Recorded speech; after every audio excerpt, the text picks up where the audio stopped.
Berlin, the capital of Europe's largest economy, spent nearly 3 decades trying to open a new airport.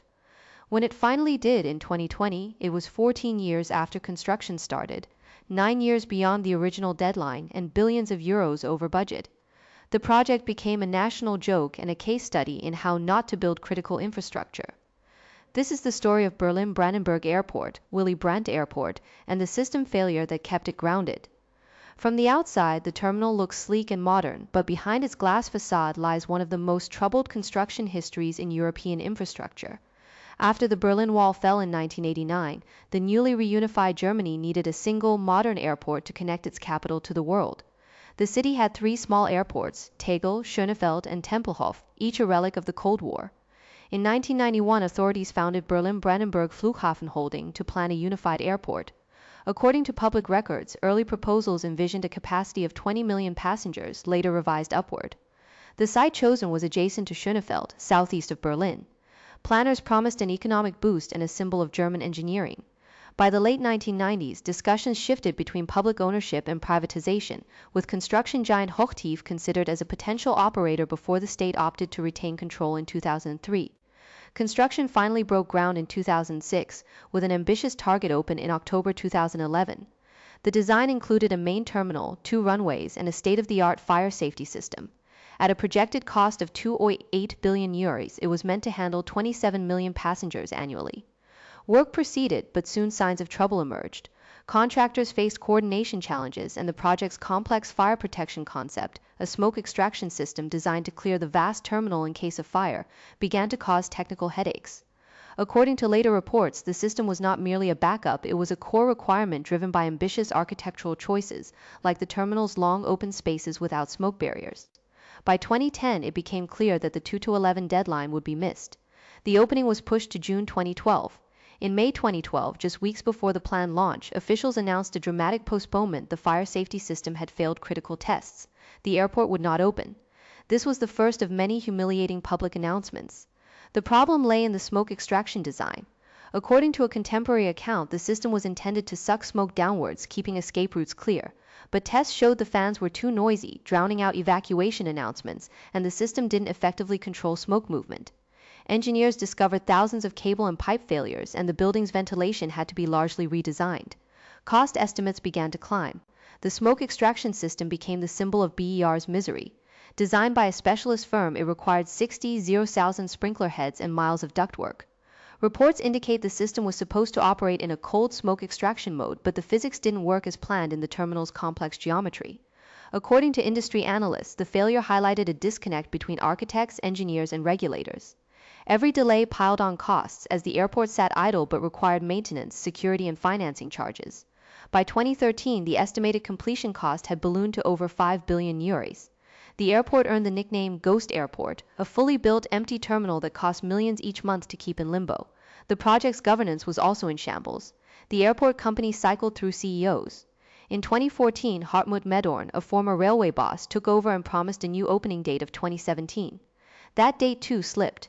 According to critics, the public ownership structure split between Berlin, Brandenburg, and the federal government created a diffusion of responsibility. No single entity had the authority to force through tough decisions. Contractors repeatedly went back to the drawing board, and the list of defects reportedly grew to tens of thousands. Each redesigned iteration added time and cost, while politicians and the public grew increasingly exasperated. By the time the airport opened, the price tag had reached an estimated 7 billion euros, more than double the original 2.8 billion euros. According to a cost analysis by the accounting blog of Martin Quinn, poor cost tracking and optimism bias contributed. Each year of delay added roughly 200 million euros in additional costs. Taxpayers bore the brunt, and the European Commission investigated potential state aid rule breaches.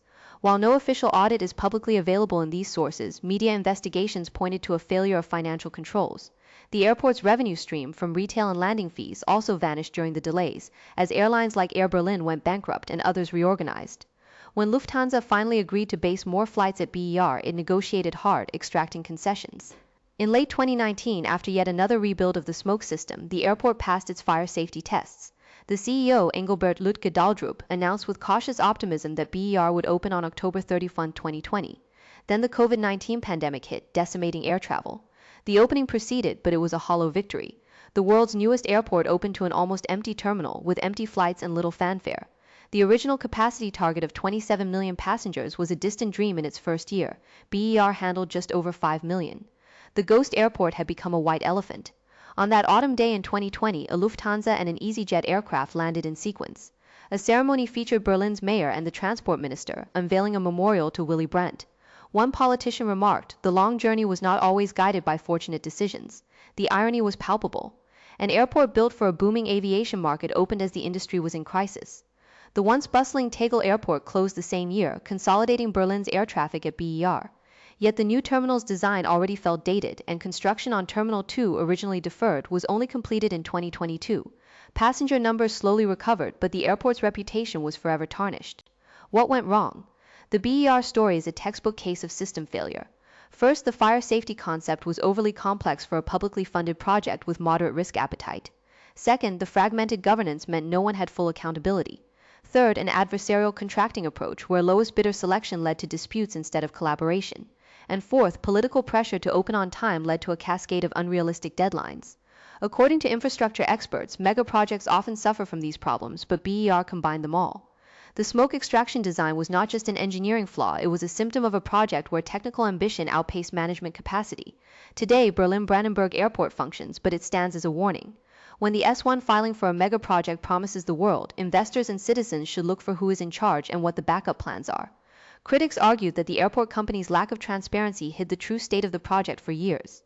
The final cost, estimated at over 7 billion euros, will burden public budgets for decades. Yet the story also shows that even the most troubled systems can eventually be fixed at a price. Other cities planning grand infrastructure would do well to study BER, ensure independent oversight, avoid single-point design failures, and be prepared to stop if the fundamentals don't work. The ghost airport is no longer empty, but its legacy is a costly reminder that success in complex systems requires humility, not hubris. In the end, Berlin got its airport, but the journey took 14 years from groundbreaking to first passengers and nearly 30 years from the original vision. The 7 billion price tag could have built 2 airports if things had gone differently. BER's story is not one of a single mistake, but of a chain of interlocking decisions that compounded over time. It's a reminder that in the world of big systems, failure is rarely a bolt from the blue, it's a slow, expensive burn.